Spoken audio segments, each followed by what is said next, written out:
Welcome, everyone, to another live. Let's talk a little bit about gratitude and culture in the United States, specifically how it relates to gratitude. So, I don't know how we're getting so much light like this. Let's see if I can fix that. I'm going to see if I can fix the light a little bit while we're getting ready here. So, I am curious. It's not working. Maybe if I turn this way a little, it'll work. Okay. I am curious if you are familiar with a gratitude list. This is something that is, I won't say new to American culture, but it has developed over the years that I have been alive.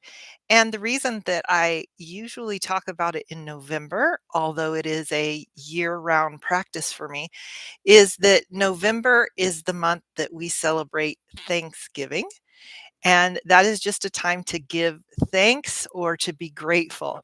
And so today I want to talk a little bit about the practice of gratitude, the culture here in the United States, and how you can use it to improve your English and enhance your fluency. So I well, actually, I don't write it every day anymore. I used to write a gratitude list every day. I would write 10 things I'm grateful for.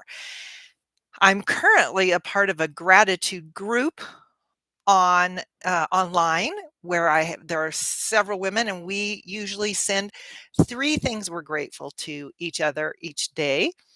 But gratitude can be a list of 3 things, 10 things, 20 things. You can speak it out, you can write it out, you can think about it. All of these things are practicing gratitude. And I think that over time, over the time that I have been alive, this practice has grown here in the United States. So I see someone here with the handle Zig Ziglar. I don't think it's probably the Zig Ziglar, but if it is, let me know. I would love it. Zig Ziglar is a very famous American man who he was really a success coach. I don't know if he used that title because he was very popular before the title of coach became so popular, but that's really what he did. Hi, Oksana. It's great to see you. Welcome, everyone. If this is your first time, let me know. If you're joining me again, let me know and let me know where you're listening from.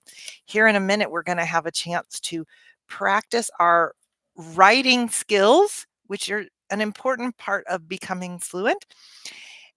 So when I was a child, the practice of gratitude was never really talked about, at least in my family or in my school or in any of the places I went, in any of the circles I ran around in. This is a phrase we use. In any of the circles I ran around in, I'll write it here for you. In any of the circles I ran around in. I wasn't running in a circle. This just means in any of the groups of people I spent time with. But now it's a very common thing that people talk about, and it gets more and more common as time goes by. I think because it's such a powerful tool, such a powerful practice, and it can be very powerful for learning a language. I use it for learning Spanish, which is my second language. And now that I say that out loud, I think I might start using it for my other languages that I kind of dabble in. I dabble in. It means I'm not a real serious learner. I don't have a strategy and a plan, but I dabble in German and Korean, and I'm interested in learning more, and especially in writing in Korean. So I think I might take my own advice and work on this. Just a reminder, if you have any questions, be sure to put them in the chat while we're talking live here today, and I will try to get to as many of those questions as I can.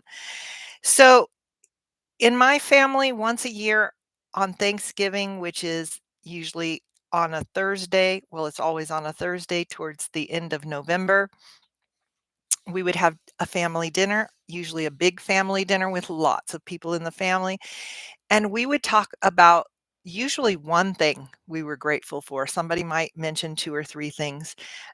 Sometimes we would go around the table and talk about the thing we were grateful for, but this was pretty much the extent of talking about gratitude in my family. When I became a young adult, I started to hear about the practice of gratitude and writing a list or thinking of things you're grateful for every day or regularly. And I started my practice in my mid-20s, early 20s. I think it was more like my early 20s. And it has been a part of my life ever since then and has become a tradition in my family with my children, my daughters. Hello, hello. Welcome, everyone. And I have done everything, like I said, from writing my gratitude list to thinking about it. And currently, I pretty much always go to sleep thinking about the things I'm grateful for. And like I said, I'm in a gratitude group where I write down the things I'm grateful for. I also have made this a part of the She Speaks program. We're doing this all together on the Slack platform that is a part of that fluency program. And so far, the women have really been enjoying it. If you would like to have more information about She Speaks or would like to get on our wait list for our women's fluency program, you can find the link in the description below. So, I wanted to give you all a chance to practice a little gratitude. So, take a minute now and think of something that you are grateful for in your job or it with your work or at school or what you're studying. What are you grateful for in your job or your work or your career? Write them in the comments. You can write a full sentence. I am grateful for my job because, or you could just write one thing like, uh, I'm grateful for, or just not even that part. You could just say, the people I work with, the type of job I have, whatever it is you're grateful for. I love my job. Pardon me. Grateful for so many things with my job. We would be here a long time if I started listing off all the things. And I will say that when Tiana and I, or Talia and I, or all of us together are doing our gratitudes in the evening, I almost always have something to say about my job because I love it so much. And I can tell you that this has grown for me. I have experienced the more I'm grateful, the more I have to be grateful for. I see Zig says, I'm grateful I found you, teacher, you and your daughter. That's so awesome. Does anybody else have a gratitude they'd like to put in the comments while you're thinking of those and writing those down? I'll give you the next one. Do you have something that you're grateful for in the world? For example, I'm grateful for all the different cultures in the world. I learn something new about different cultures every week, sometimes every day. And it is so interesting to me. It's not only interesting and fun for me, but it also makes me think about things and look at things in different ways, which I think is a really important part of our progress as a human and maturing and growing up and seeing the world more completely and our own lives too. So what are you grateful for in the world? Write what this is in the comments, and if you write it in a sentence form, a complete sentence, I'll help you with your sentence order or any corrections you might need. The next category, and these are just a few categories. You could have anything you're grateful for. You can write it in the comments here. The next category is in your relationships. For example, I am so grateful for my daughters and my stepdaughter who bring a different perspective on life into my world. They think of things I might not have ever thought of. They teach me things I know I would not have learned without them. And I just am grateful to have people I care about who care about me in my life. This is just one part of relationships for me. I'm so grateful for my friends and the rest of my family. What is something you're grateful for in your most difficult relationship?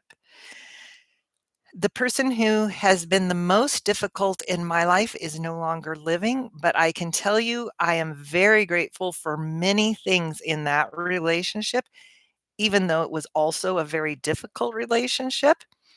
For example, all of the different things I learned in that relationship, all of the things I learned, positive and negative, have built me into the person I am today.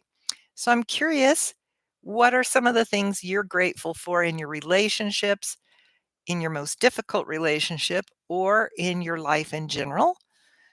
I don't see anybody writing anything. Is everybody still there? It's typical that people write things in the comments here.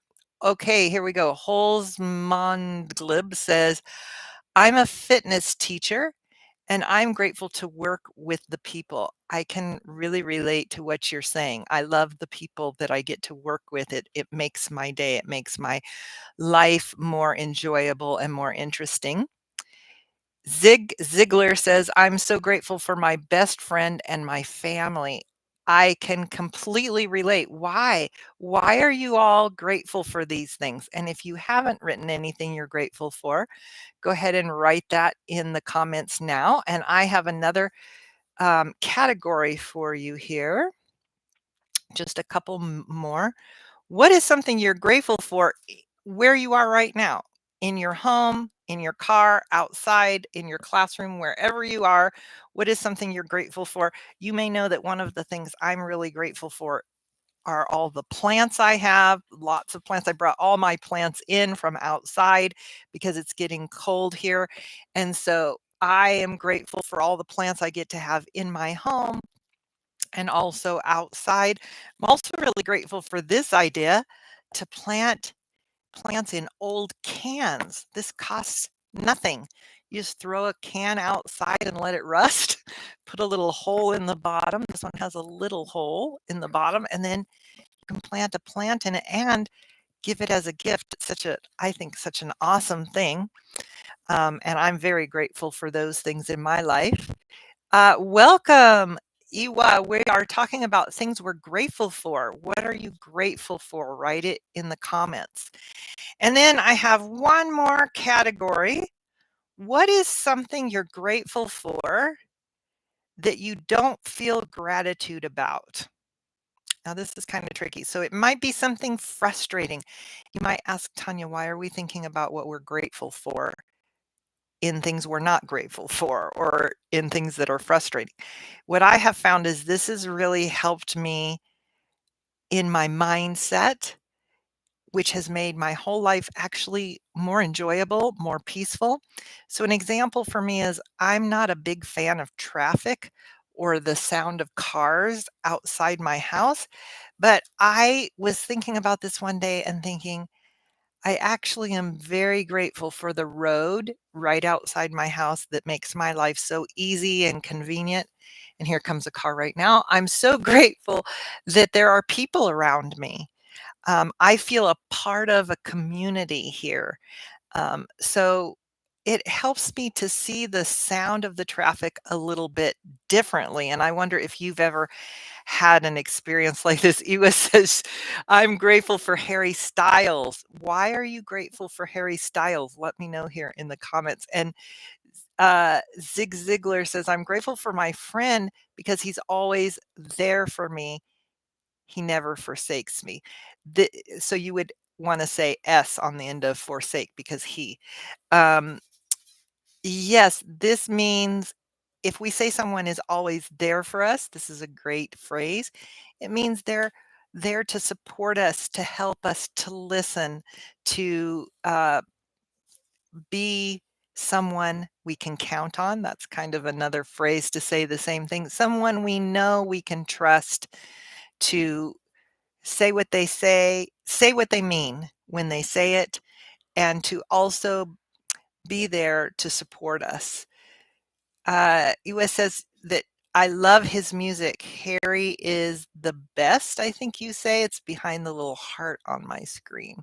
Uh, that's fabulous. I think I am really grateful for music and musicians. Sometimes music is something that makes my whole day better and in different ways. So I hope that thinking about this has helped you to think a little bit about how you might create a gratitude list in English, but you could also do this in your native language. In fact, I would highly recommend it because even if you're doing it in your native language, this is one of those tools that will actually help you in English, even if you're doing it in your native language, because it's going to help your mindset. I see it one more. I'm grateful for my customer at my small restaurant. Each one of them are very kind and I learn a lot. I learn from them a lot. You want to say, I learn a lot from them. That is fabulous. I can very much relate to what you're saying there. And like I said before, the more you are grateful, the more you will have to be grateful for. Uh, you said it correctly, Zig, before. When I mean forsake in the past, same. Okay, so let me think. He has never forsaken me. He hasn't forsaken me.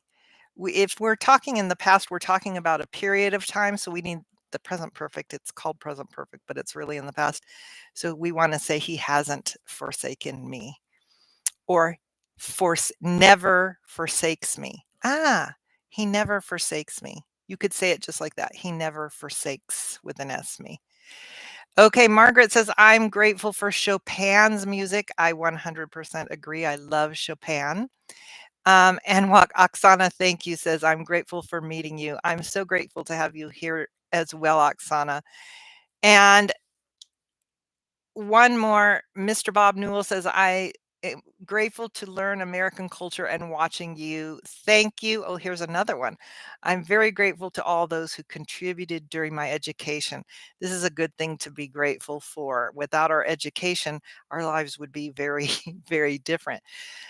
Thank you for joining me today, and hopefully you will take this practice and use it in whatever works best for you. And I will look forward to seeing you next week for another live video, 1:30 p.m. Los Angeles, California time. And I'll see you then. Bye-bye.